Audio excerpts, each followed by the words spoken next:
Hi! Oh, I didn't see you there. I'm Christian and this is Lazy Devs. And yeah, we've been developing this game. And it's beautiful, I love it. So, without any further ado, right straight to the point. Today we want to do this part. It's not going to be difficult, it's going to be actually pretty easy. So we want to be able to go to the main menu from the game over menu. And so we're going to go to the update first. Update, go over, game over. And so if you press the button 4, you will restart the game, but if you press the button, oops, didn't want to do that, just in case. Oh, I just pasted in twice, I guess. So if you press the other button, which is the button number 5, you will do the same thing, but so now I guess we have to set some kind of flag, so the game knows that where we're going returning. So let's see. Do we have some? There we go. Go over menu. Go to menu, something like this equals false. Or go over restart equals true, false. So go over restart, if this is true, then it will restart the game. If it's false, it will go back to the menu. So if go over restart, then else, and then here we're gonna do some smart things. And then if you press this button, we're gonna go set go over restart to true. And press this button, we're gonna set go over restart to false. Easy. And so here is gonna be where we return to the main menu. I want to go to the update of the winning menu because that's where we're returning to. This is the winner, yeah. So how did we do this? We just return to start. Okay, let's do this.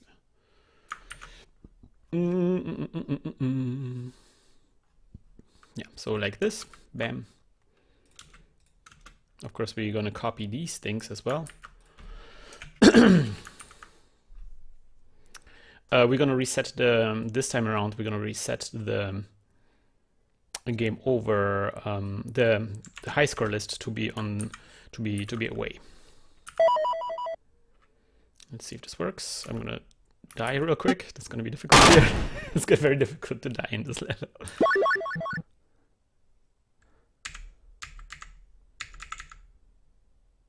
No, I'm pressing the wrong button. Apparently something didn't work.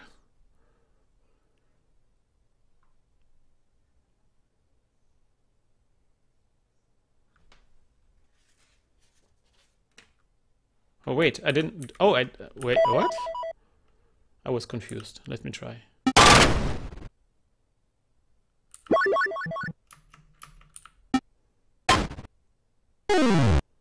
Oh right, I have to die multiple times, I guess.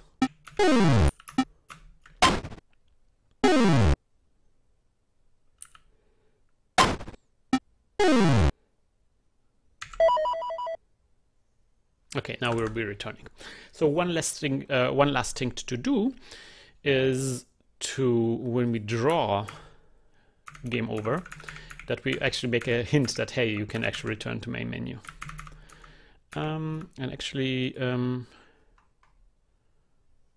there print X for main menu. I'm gonna copy this one.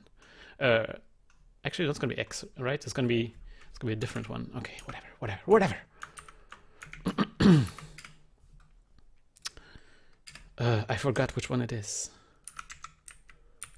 Just try everything. Try all of the buttons. There it is.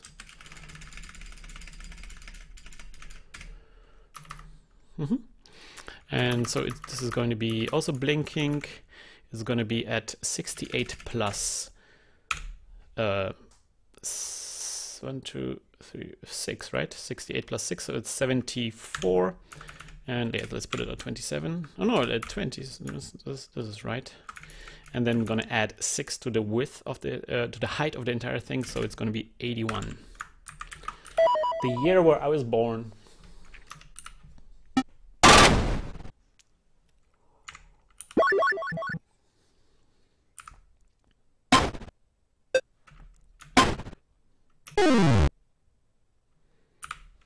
I probably should have set my lives to less than that.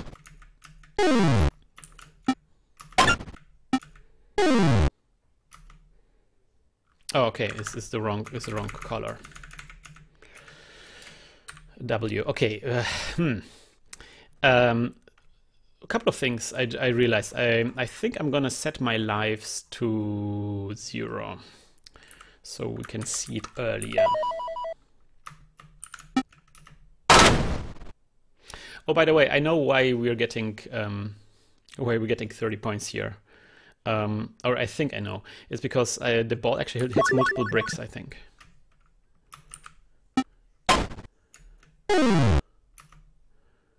Okay.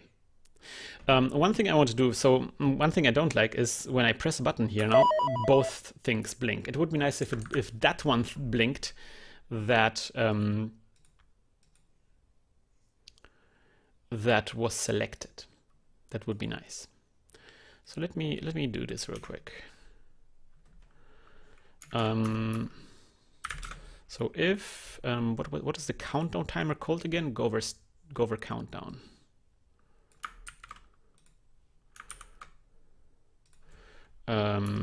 Is smaller than 0, then else and. So we're gonna have two variables to save the colors of the two lines. Local underscore C1 underscore C2. By the way, this is something that you can do. You can define two variables in one line. Just in case this is the first time you see this, you can define two variables in the same line. Just separate them by a comma. So if we're still selecting stuff, then I want both of these guys to be blink W.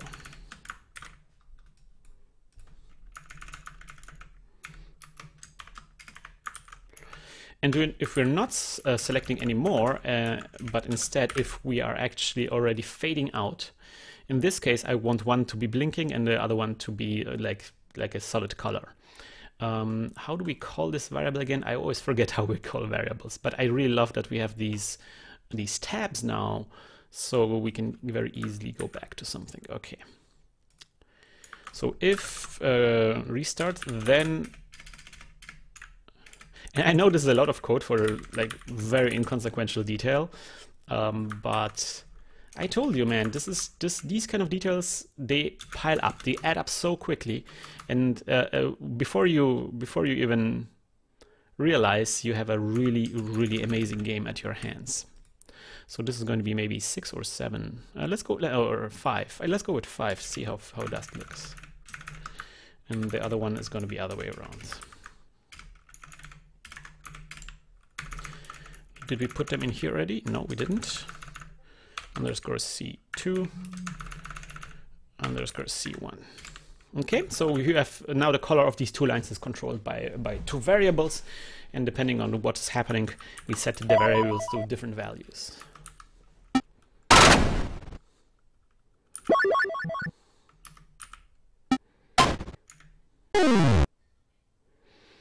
Okay, so now we're in main menu. That's good, that worked.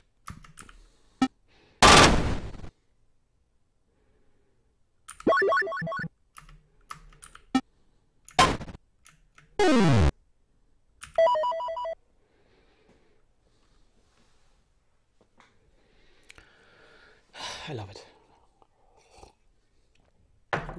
Since we're fixing details anyway, so first, I don't want to have, by the way, so we've been discussing how I feel when you have lives, you should be able to go to 0 lives and still play the game.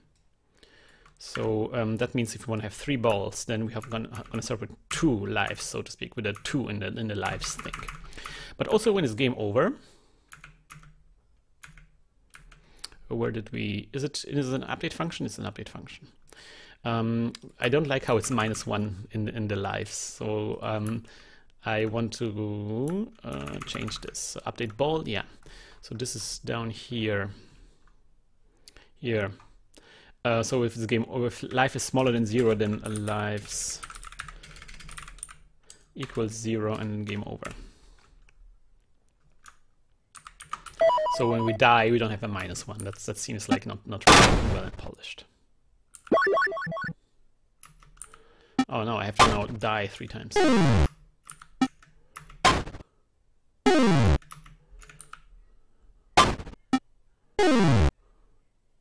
So see, it's not -1. Okay, now I can choose restart or not. Let's go to main menu. Damn it, it looks so nice now. How much time? 11 minutes. Good. So let us check off the next thing from our to-do list. There's not much left. I can tell this is really getting. Look, the next part is going to be level design. The level design is something, you know, I'm not going to actually record stuff for this. So really nice. So UI, power up messages and power up percentage bar. I was thinking about doing the following.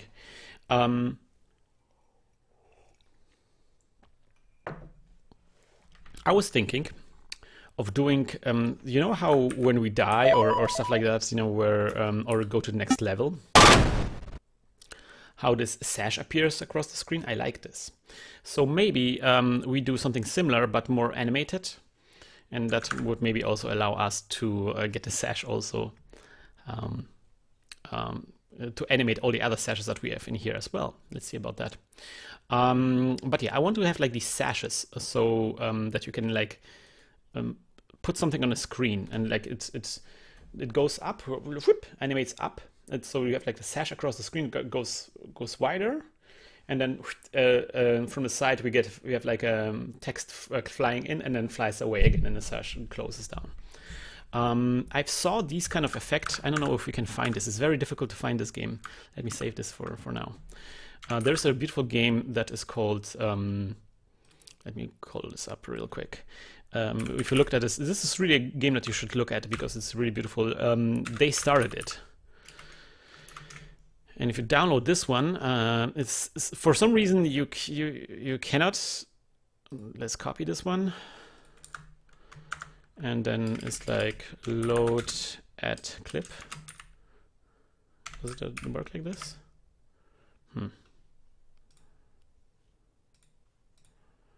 Then download the card, whatever.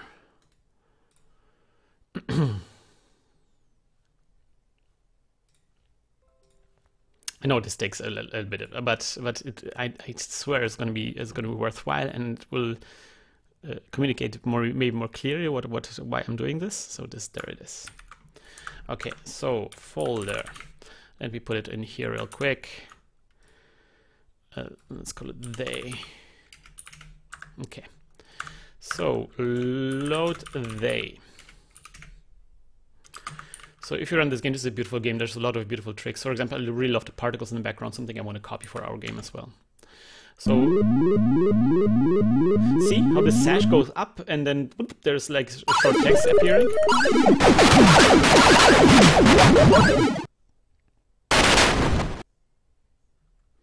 Let's do this again.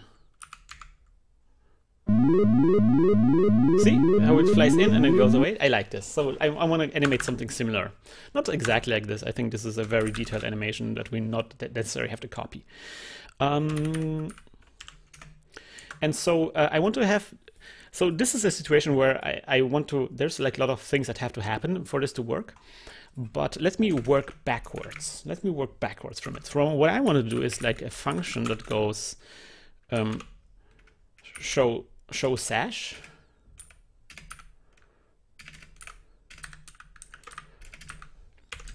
And then it's going to be like a text. And there's going to be a color. Because maybe I wanted sashes in different colors.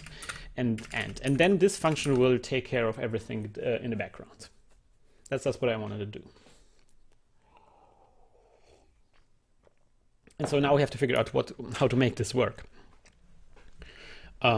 There's of course a big problem because the sash will take a couple of frames to appear and animate. So what happens if multiple sashes appear in this quick succession? Like if you pick up multiple power-ups, we're gonna cross that bridge when this happens. So let us think about the sash.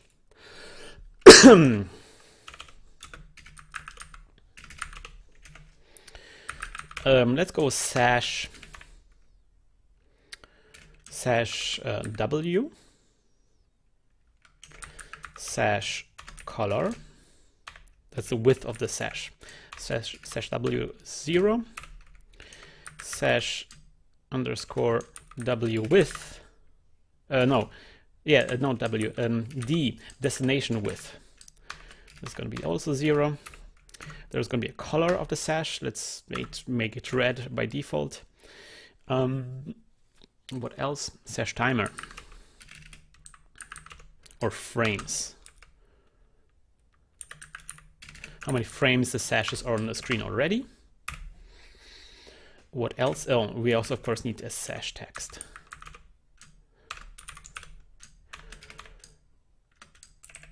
Oh, hi. Yeah, and that's probably all that we're going to need for the sash for now. So I'm going to copy this in here. I'm going to paste it in here because all these things we're going to set. So we're going to reset the width. We're going to set the width to the destination width to, so a character is 5. So let's go like 10. No, we have to go +4. So it's 9. Let's go with 9 for now, and then we're going to see later on if that was a good choice or not. Then the color we're going to take directly from these guys, and the text we're going to take also from these guys, and I'm going to reset the frame. So right now, when a new sash comes in, the old one just immediately disappears, but whatever. So now we're getting the sash details from this function, and I immediately want to also, since we're here, when a new level begins, next level, there we go, serve ball. I want to actually show a sash that says like, hey, here's this level. So go like, call it stage dot and then level name. What is the level name? Level num. And then let's make it black for now, and then I'm gonna think about it later on. Okay, so immediately we actually showing this sash. Good. So the rest is, I think, something that will happen. Okay, there's gonna be update sash and a draw sash function.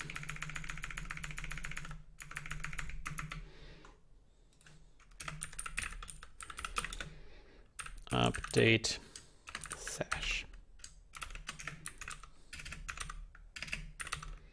So what are we going to update in this sash? Well, first of all, we're going to count up the frames of how long the sash is already on the screen, because at some point the sash has to disappear. So plus equals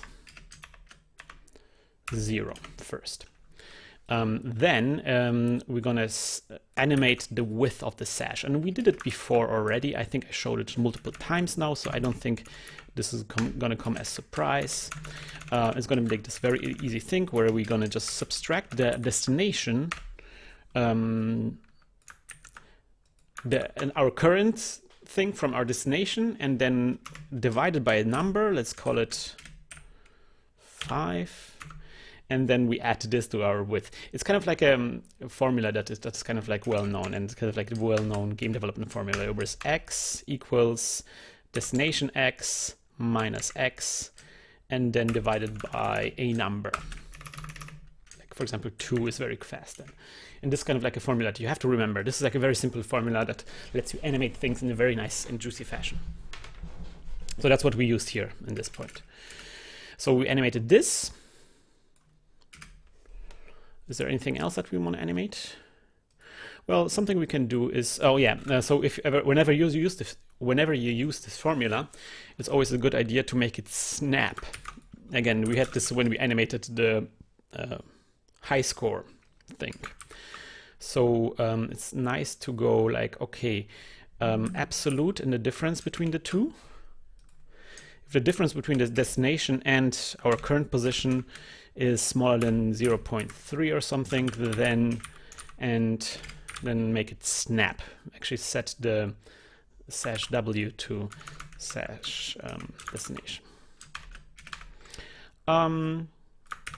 Because this formula to animate this works a lot with like comma numbers, and it might be difficult to make this work. Okay, so anything else? I'm just thinking about this. Yeah, so let's see, like, let's make this Sash disappear as well. Sash, if Sash frames. So animate with. This was animate with. Make Sash disappear. Make Sash go away. So if the frames, how fast? Let's do 1 second first, and then we're gonna see what happens.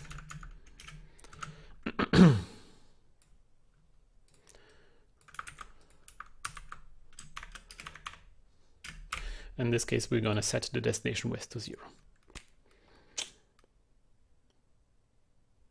Okay, let us make draw Sash happen.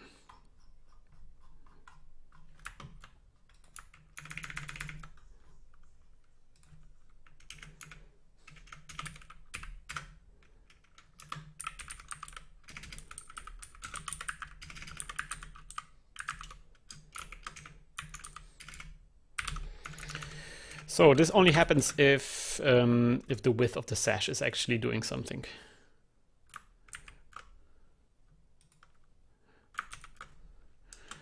Is greater than 0. Because otherwise we don't even have to bother. So we're gonna go rect fill. And now the position and everything, that's going to be a bit difficult. So the x coordinate is 0, then it's going to be something. Then the second x coordinate is going to be 128, and it's going to be also something. And then the fill color is going to be Sash C, right? Sash C. This is now just, by the way, the Sash without the text. We're going to think about the text later on. That we're going to cross that bridge later on. Generally, a lot of things in your life is going to be about, you know, crossing that bridge later on. And so the y coordinate is going to be 64 because that's the center of our screen, minus the half of the width of the Sash.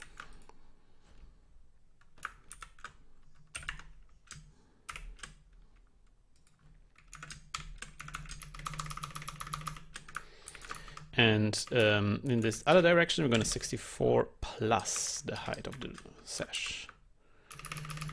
And, you know, that might be it. There's some problem here. There's a plus minus somewhere. Yeah. I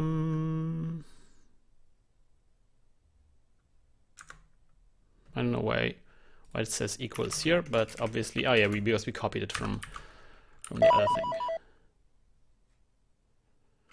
Oh yeah, well, of course we're not calling those things anywhere, so maybe we should do that. So the drawing should happen when we're drawing the game, and we should put it on top of everything else. So we're gonna go draw Sash here, and the updating update Sash. It's gonna happen here. There's a problem. There's no update Sash. Oh, update underscore Sash. And I'm guessing it's also update underscore draw underscore Sash.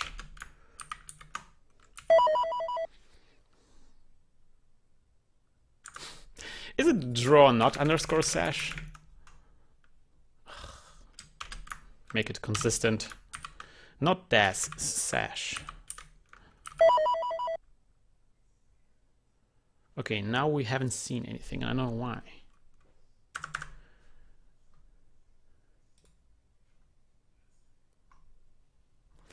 Maybe we never do a next level thing. So let's finish this level. Let's see, maybe that will work.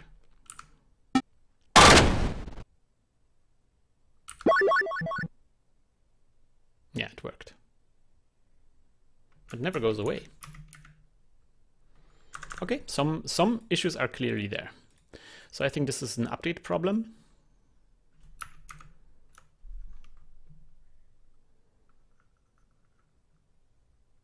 Oh yeah, we're not adding anything to this.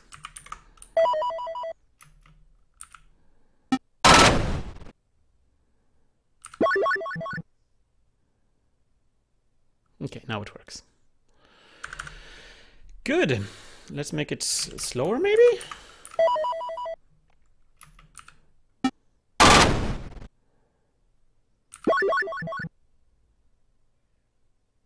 Nah. Yeah.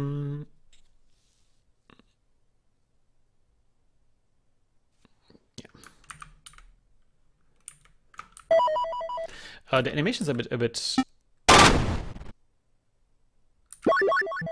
I don't like the animation. Like it goes from 2 pixel wide to. I guess it's because.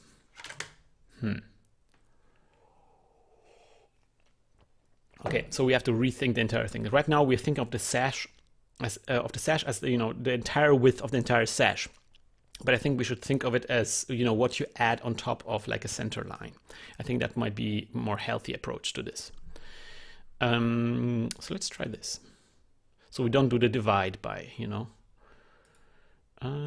So when you draw it,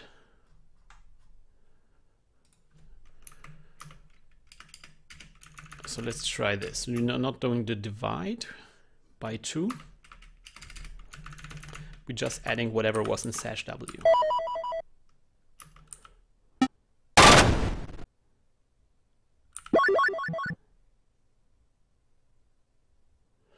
Okay, I think that worked better.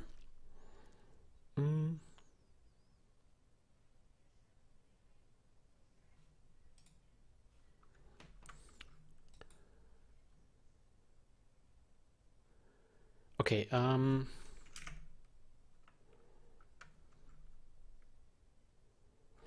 thinking about, I don't, still thinking about this a little bit.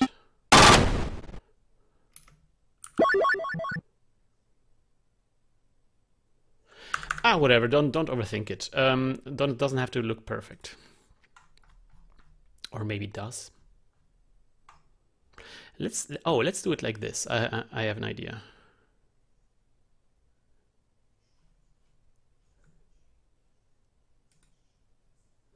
So I'm not gonna do this. We always draw the sash, whatever. What happens if we always draw the sash? Let's see how that works. Okay, we're gonna have a line. That's good, maybe. I like it. So let's do the following.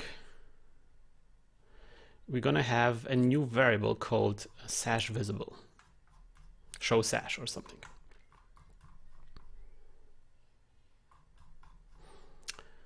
Sash v. Sash underscore v equals false.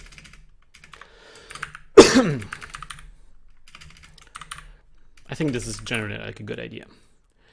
And then if we are supposed to show a sash, we're going to go sash v equals true. Then in our update function of the sash,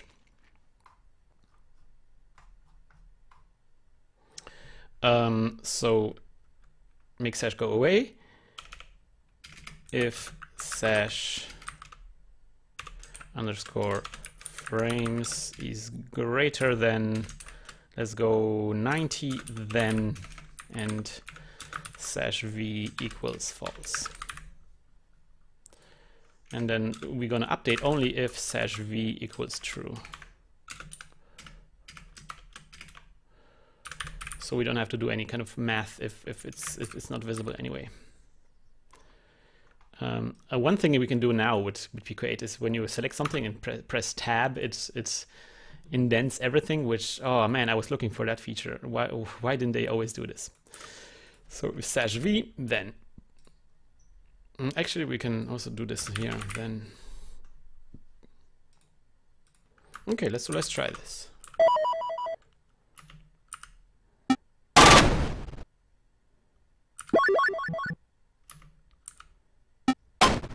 See, that looked better, I think. Maybe like let's make it last even longer, 120.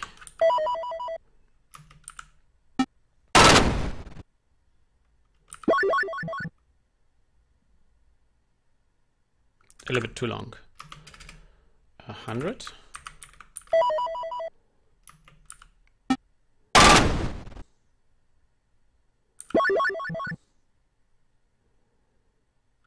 Too long. 90 is good.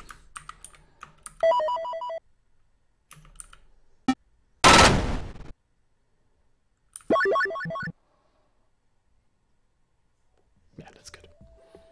That's a good one. Okay, good. Okay, so the next part of the Sash experiment is going to be making the text fly in, but that's something that comes up in this next episode. I hope you will join us next time around, guys, and see you next time. Bye bye.